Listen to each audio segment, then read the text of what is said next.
গাছের গুড়ি ফেলে এবার রাস্তা অবরোধ হাওড়ায়। ডোমজুর থানা এলাকার বেগড়ি গ্রাম পঞ্চায়েতের বিপন্নপাড়ার ঘটনা। অভিযোগ, দীর্ঘদিন ধরে ওই এলাকার রাস্তা এবং নিকাশির বেহাল দশা, সমস্যায় জর্জরিত স্থানীয় মানুষ। এই নিয়ে শুক্রবার সকাল থেকে রাস্তা অবরোধ করে বিক্ষোভ দেখাতে শুরু করেন স্থানীয় বাসিন্দারা।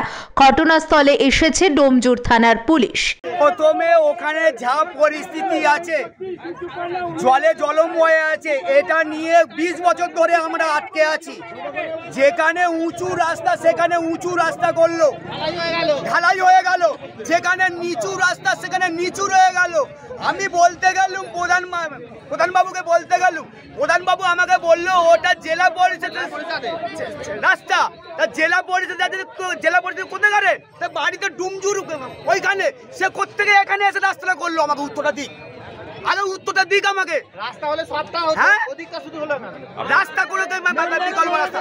আপনারা দরকার হলে চলুন, দেখবে, চলুন, আগে দেখলে বুঝতে পারবেন। পঞ্চায়েতে জানিয়েছেন?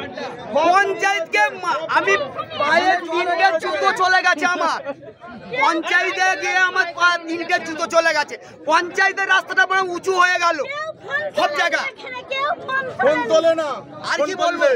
আমার পাড়া ভেঙে ঢোকাও না, পাড়াতে ঢোকাতে হবে। স্কুলে থাকার ব্যবস্থা করলে হবে। বাচ্চাদের পরীক্ষা, জামা কাঁধে নিয়ে পরীক্ষা দিতে যাচ্ছে।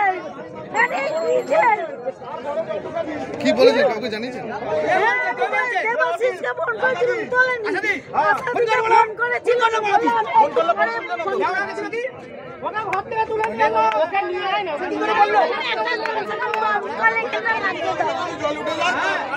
স্কুলে স্কুল